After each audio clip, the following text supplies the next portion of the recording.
উচ্ছেদ উচ্ছেদ উচ্ছেদ আৰু এতিয়া এনেকুৱা ভয়াবহ ৰূপত মানে উচ্ছেদ হৈছে সঁচাকৈ আপোনালোকৰ ওচৰত কিছুমান তথ্য দাঙি নধৰাকৈ থাকিব নোৱাৰি কিছুমান আছে উচ্ছেদ সমৰ্থন কৰে আৰু কিছুমান আছে উচ্ছেদ সমৰ্থন নকৰে নমস্কাৰ বন্ধু বান্ধৱীসকল স্বাগতম জনাইছো মোৰ আন এটি নতুন ভিডিঅ'ৰ মাজলৈ আৰু আপোনালোকক কম কিছুমানে কয় যে উচ্ছেদ কৰিব লাগে আৰু কিছুমানে কয় উচ্ছেদ কৰিব নালাগে আৰু আজি মোৰ ভিডিঅ'টো হ'ল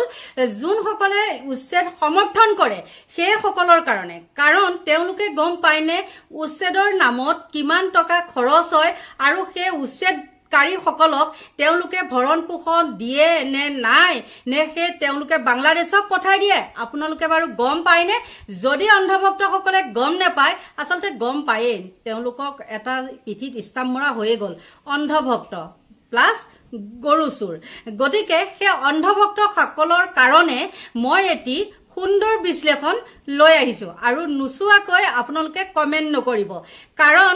বহুতে কৈ থাকে নহয় ন ই ভাল কৰিছে উচ্ছেদ কৰিছে ভাল কৰিছে হেৰ ভাল কৰি কা মুৰটো কৰিলে হেতুটো জানিব লাগিব কাৰণ কথাটো নজনাকে এনে কুকুৰৰ নিচিনা ভৌ ভয় লাভ নাই নহয় হয় না নহয় গতিকে আপোনালোকে চাওক সেই উচ্ছেদকাৰী সকলৰ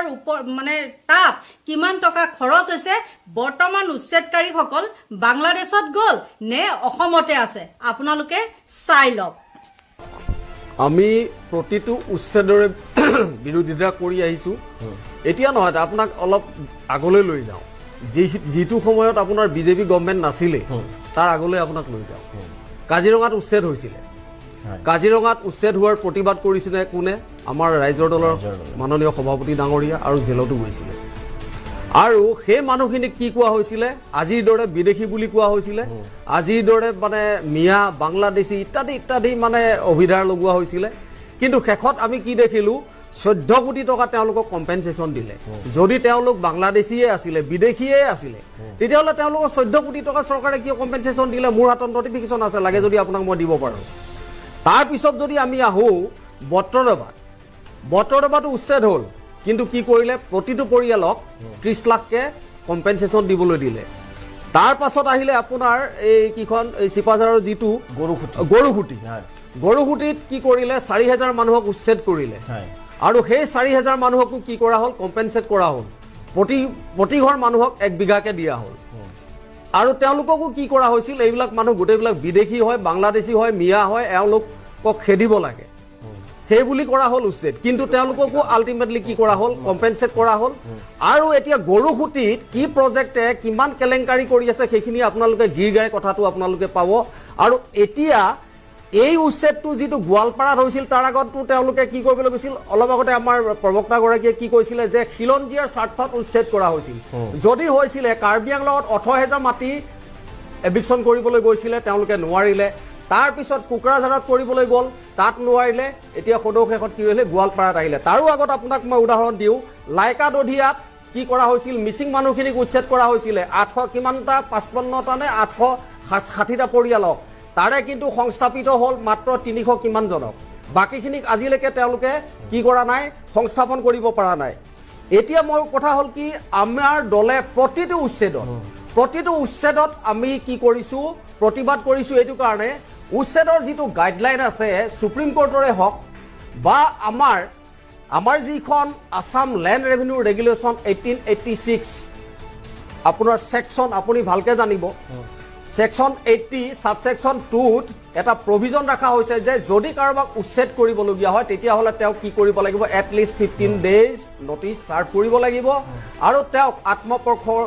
সমৰ্থন কৰা সুবিধা দিব লাগিব কিন্তু এই চৰকাৰখনে কৰা দেখা নাই আপুনি কৈছে যে হিন্দুৱে হওক মুছলমানে হওক খিলঞ্জীয়াই হওক সকলোৰে উচ্ছেদৰ বিৰোধিতা কৰে আমি বিৰোধিতা কৰিছো আৰু অলপ ক'ব দিয়ক আৰু এটা জাস্ট কথা ক'বলৈ দিয়ক এই যিটো এতিয়া বৰ্তমান এই কিদিনত চলি আছে উচ্ছেদটো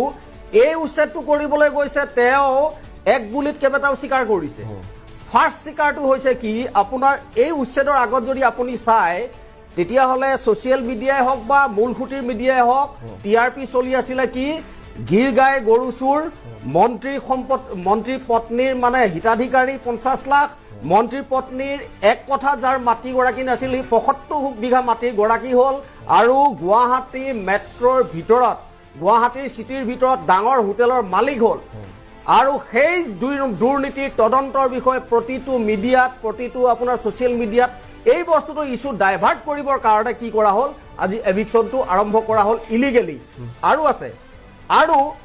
এই লগতে কি কৰা হ'ল তেওঁলোকে এই উচ্ছেদিত মাটিখিনি লেণ্ড বেংকত সোমোৱাই ল'লে আৰু লেণ্ড বেংকত সোমোৱাই লোৱাৰ পিছত পুঁজিপতি গতাব পাৰিব 3 নম্বৰ কথাটো হৈছে কি আমাৰ মুখ্যমন্ত্ৰী ডাঙৰীয়াই প্ৰধানমন্ত্ৰী আৰু গৃহমন্ত্ৰীৰ যিটো গুড বুক আছে সেই গুড বুকত তেওঁ স্থান গজগজীয়া কৰিবৰ কাৰণে যাতে 26ত মুখ্যমন্ত্ৰী পদৰ প্ৰাৰ্থী তেওঁৰ আৰু কোনো প্ৰতিদ্বন্দ্বী হ'ব নোৱাৰে এই গুড বুকৰ কাৰণে এইবিলাক কাম কৰি আছে অৰ্থাৎ ৰাইজৰ স্বাৰ্থত এই উচ্ছেদ নহয় বুজি পাইছো আপোনাৰ পইণ্টটো নিশ্চয় কংগ্ৰেছৰ মুখপাত্ৰ চাইজুদ্দিন এইটোতো আপুনি যিটো প্ৰশ্ন কৰিছে বেদখলকাৰীয়ে আগতেই ভাবিব লাগিছিলে সেই কথাটো মই তেতিয়াহ'লে ময়ো আপোনাক উল্টাই মই সুধিব বিচাৰো যদি গভৰ্ণমেণ্ট একাংকৰ পাৰ্চেপ্ট লেট মি এক্সপ্লেইন যদি সেইটোৱে হয় তেতিয়াহ'লে গভৰ্ণমেণ্টে ক'ত শুই থাকে যে তেওঁলোকে গভৰ্ণমেণ্ট লেণ্ডবিলাক আজি যেনেকৈ তেওঁলোকে আইডেণ্টিফাই কৰিলে সেই গভৰ্ণমেণ্ট লেণ্ডবিলাক এইটো সংৰক্ষিত এলেকা বুলি তেওঁলোকে কিয় ঘোষণা কৰা নাই এইটো ফেইলৰ কোন হৈছে সেই মানুহবিলাক ফেইলৰ নহয় ফেইলৰ হৈছে গভৰ্ণমেণ্ট পলিচি ফেইলৰ গভৰ্ণমেণ্টে তেনেহ'লে তেওঁলোকে আইডেণ্টিফাই কৰক ক'ত ক'ত গভৰ্ণমেণ্ট লেণ্ড আছে ক'ত ক'ত গ্ৰেজিং ৰিজাৰ্ভ আছে সেইবিলাক সংৰক্ষিত এলেকা বুলি তেওঁলোকে ঘোষণা কৰি তাত ব্যৱস্থা লওক কোনোবাই বেদখল কৰিবলৈ গৈছে আৰে ভাই জনবিস্ফোৰণ হৈছে গতিকে কোনোবাই দখল কৰিবই অকল তাতে হৈছে আমাৰ ইছলাম ডাঙৰ 1 মিনিট আসাম আমাৰ ইছলাম ডাঙৰীয়াই যিটো ক'লে সোণাইৰো পাইত মই নিজে তাত গৈছো মোৰ চচুজলবাৰীৰ পৰা বেছি দূৰ নহয় তাত হাজাৰ হাজাৰ বিঘা মাটিৰ গছ গছনি কাটি খাস্তাং কৰি তাত স্কুলটোতো পিছত আহিছে তাত মানুহে খেতি কৰি আছে এজন মানুহে 50 বিঘাৰ 60 বিঘাৰ আৰু সেইখিনি আমাৰ খিলঞ্জীয়া মানুহে সেই গোটেই অভয়াৰণ্যখন নাইকিয়া কৰি দিলে তাত কিয় উচ্ছেদ কৰিবলৈ নাযায় তাতো বৰ ডাঙৰ কথা এই অলপতে এই উচ্ছেদৰ আগত যিটো টিআৰপি চলি আছিলে ছ'চিয়েল মিডিয়া বা মূলখুঁটি মিডিয়াত মন্ত্ৰী পত্নীৰ ফাৰ্মে 80 বিঘা মাটি বেদখল কৰিছে চৰকাৰী ভূমি সেইটো কেতিয়া উচ্ছেদ কৰিব আৰু মন্ত্ৰীয়ে নিজে এই শিলখাকুৰ মাটি দখল কৰি ৰাস্তা বনাই লৈ গুচি গ'ল সেইবিলাক কেতিয়া উচ্ছেদ কৰিব এইটো তাৰমানে মুছলমান বুলি কৈ পেলাই এটা জাতি বুলি কৈ পেলাই এতিয়া আমাৰ এই ডাঙৰীয়াই কি ক'লে আমাৰ বিজেপি প্ৰবক্তা ডাঙৰীয়াই ক'লে কি যে আমি কোনো ধৰ্ম ভিত্তিত কৰা নাই আৰে ভাই আপোনালোকে গোটেই একদম দৱা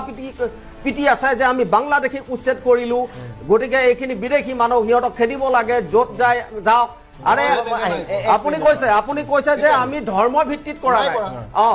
কিন্তু আপোনালোকে আকৌ কৈ আছে আপোনালোকে কৈ আছে যে আমি মুছলমান মানুহ বিদেশী মানুহ আপুনিহে কৈ আছে আৰে মই কোৱা নহয় আপোনালোকে কৈ আছে মুখ্যমন্ত্ৰীয়ে কেতিয়া ক'লে বাংলাদেশ সভাপতিয়ে কৈছে আপোনালোকৰ প্ৰতিজন মেম্বাৰে কৈছে বাংলাদেশী বুলি কেতিয়া বাংলাদেশী বুলি বাংলাদেশী ইছ্যুতহে আপোনালোকে এভিকশ্যন কৰিছে এইটো আপোনালোকৰহে নেগেটিভ আমাৰ নহয় আপুনি মিছা কথা ক'লে কেনেকৈ হ'ব আপোনালোকৰ স্বয়ং মুখ্যমন্ত্ৰীয়ে কৈ আছে বাংলাদেশী বুলি নাই কোৱা আৰে আপোনালোকৰ মুখ্যমন্ত্ৰীয়ে কি কৈছে কথাটো আপুনি ইছ্যু ডাইভাৰ্ট কৰিছে এতিয়া প্ৰেছাৰ পৰাৰ ভয়ত আপোনালোকক আহি পেলাই কোৱা হৈছে মুখ্যমন্ত্ৰীয়ে কৈছে যিখিনি মানুহ গোৱালপাৰাত আছে সেইখিনি মানুহ সেই অঞ্চলৰ যে সন্দেহযুক্ত